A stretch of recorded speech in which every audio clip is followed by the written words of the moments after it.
time is it? Who are you? 2025. You seem to be me, but young?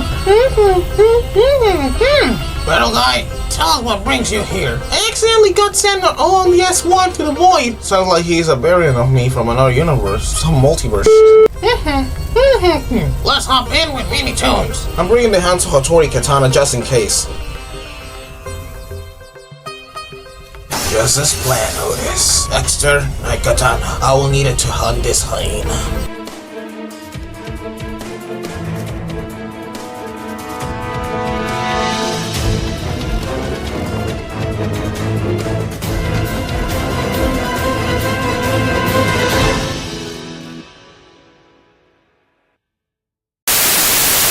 The movie begins with a young girl named Wen Hines who sent a letter to the North Pole. As she reads the letter, we discover that having a long generation of Santa Clauses. Finally, we see the one who's reading the card is our protagonist, Arthur. Arthur is one of the two sons of the most recent Santa Claus, and he is in charge of the letters. Gren asks for a pink twinkle bike with stabilizers, kinda like the one on screen. As the scene cuts to the night of Christmas Eve in Aardus, eastern Denmark, we see that this incarnation of Santa has a different method to deliver presents. He, along his elves, all sneak to the houses after falling from this large ship known as the S1 and proceed to deliver the presents. But the uniforms of the elves and the way they act so serious on the mission makes it look like they're delivering presents is some kind of war. Heck, they don't even eat the milk and cookies and use them to fuel the S1 instead. Alright, the portal will be open for a few minutes until it closes. We better hurry to get back home for Christmas. Fussy, we need to be careful. The void is no place for a child. It's the ship from Arthur Christmas. It travels around Earth much like Santa's sled, but it works on milk and cookies instead of reindeers. It's kinda hard to believe, but he is correct. Are there anyone else in the S1? Nope, just me. Did you stole this ship? Guys, don't scare my Barian. He needs time to explain himself. To be honest, you see, I saw Santa Claus and I followed him to the ship, and once there the TBA found me, and then I woke up in the same ship but destroyed. That explains a lot. The TBA, this broken ship, the void. Not only you're me from another universe, but you need a way to get back home. And we will fix this ship and make another portal for you to come back home.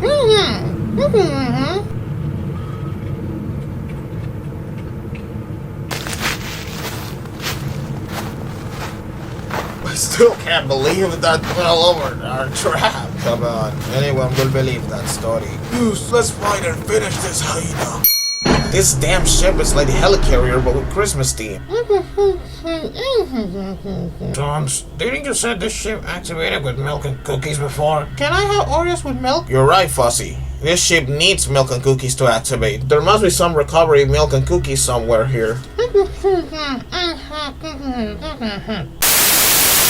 At the North Pole Mission Control Center, Arthur arrives to show some letters to Steve, his brother, and the one in charge of the Mission Control Center. Apparently, Arthur and Steve's father is going to retire, which means one of both will become Santa Claus. Steve is annoyed because he's in the middle of a mission, and while Arthur was leaving, a huge mission problem happens. A child is awakened, and with the risk of seeing Santa. Arthur sees how the elves and Santa managed to escape along his grandfather, the original Santa, and his old reindeer pet. Finally, they finish delivering the last present faster since they lost time with the Waker, but forgot one present.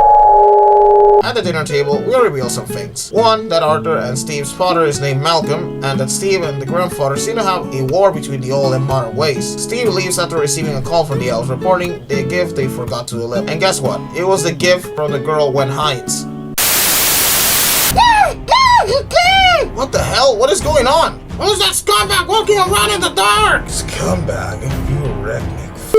I'm not interested in you or the Waddle Dee. But on Hienatoons, the man who killed the bad guys. And the bad girls too. This hyena sure has no chill for strong female characters. Look, you three, I just killed them to save Waddle Dee. Now leave us alone so we can take my Barian back home. Hold on me. Didn't he tell you? I took you hyena freak from the past and make him go to you, so I could kill you in the void. Taking my younger self and using him as a bait to kill me?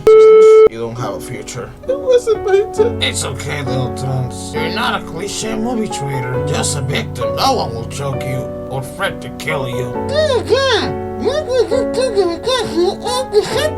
Deal! The Goose was hunting the bad guys for a long time, and he doesn't let anyone steal his heart. We could have let you kill the bad girls only, but no, you had to kill them all! Considering I could have killed those 30 bitches along the other bitch with a ninja suit all by myself, thanks for giving me less problems. You're welcome, I guess. But I can't forgive you for making me waste my time killing Marmalade. I don't kill cliche villains, Hyena!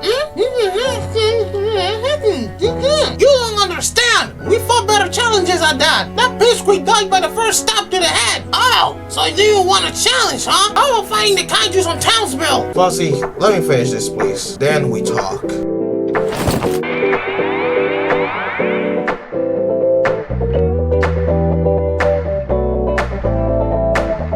day for a swell battle. Now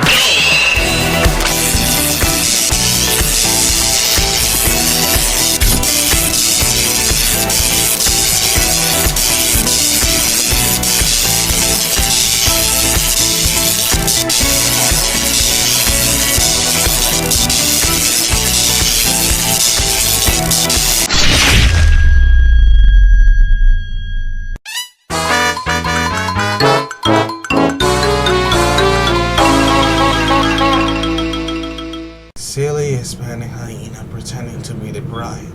You may not fight like Beatrix, but at least you'll die like a wren.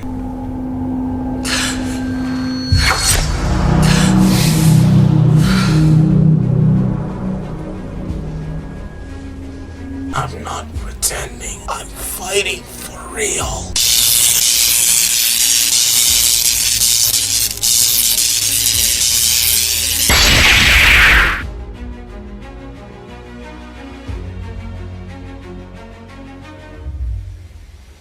For mocking you and thinking you were another weak man from 2025, I apologize. Apology accepted.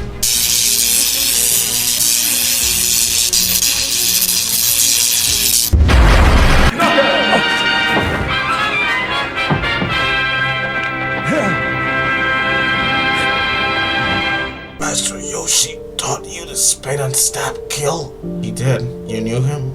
I was his best student. You're a deadly assassin. Why do you go after modern fictional characters instead of actual threats? Because they're all trash. Past had better stories, writing, and characters. I was sick of them awful products companies released to the world, so I became a modern media assassin.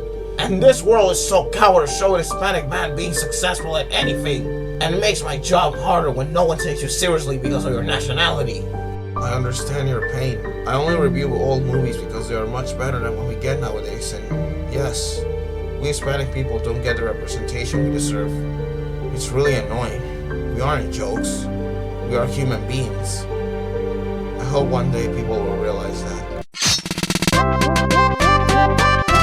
Thanks for giving me the honor to fight you. Hyena, you're the toughest son of a bitch I ever seen. You won our respect, man. Thank you. Now let me finish this story because I couldn't even start it right. Both Steve and Malcolm agree that there's nothing they can do. However, grandfather decided to take Arthur to the old barn where they take the original slate and the nephews of the original reindeers to travel to England and deliver Gwen's gift. However, they ended up lost in Toronto, losing one of the reindeers, and ended up discovering that the packaging elf, Bryony Shelfie, came along them, because the bike had a broken scrap of wrapping in it. After failing to replace the lost reindeer, the trio ride to Africa and get attacked by lions, ended up escaping, accidentally dropping magic dust to the animals, causing them to fly. Arthur is disappointed by his grandfather is only helping him to show Steve his point that the old generation was better. It doesn't help that his old age, attitude, and inexperience with the new world is making their travel more difficult. And the worst part is that Steve is aware that Arthur is attempting to deliver the present. They ended up arriving to Trelew, Mexico by accident after Arthur mistook it with Trelew, England. Things got worse when every single news broadcaster of the world saw them and think they were aliens invading Earth, and back at the North Pole, Steve managed to get in contact with the tree by the help of Bryony's Ho-Ho. Basically, the Ho-Ho is just the North Pole's phone. Steve calls them out because of all the problems they cause around the world, but Arthur still insists that he have to deliver Gwen's present. The other elves are willing to help, however Steve is too stubborn to allow them to help, and breaks Arthur's heart revealing Malcolm doesn't seem to care about delivering the present. Let's be honest, Malcolm is the worst incarnation of Santa Claus ever made. Oh, I agree.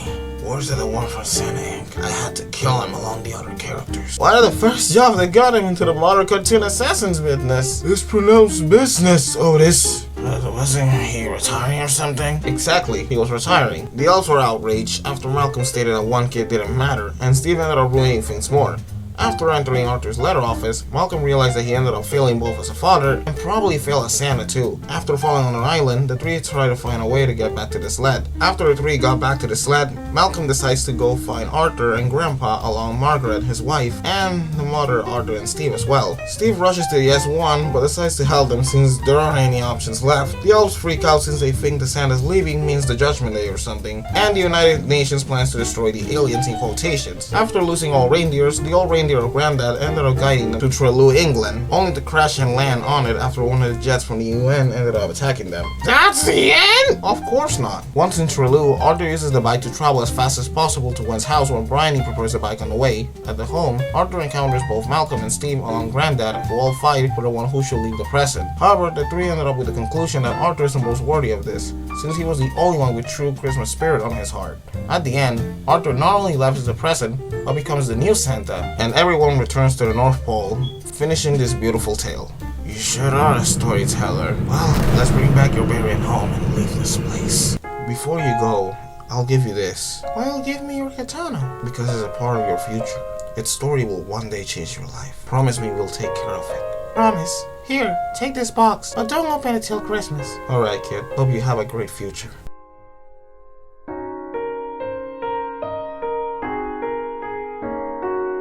A new set from a boomstick!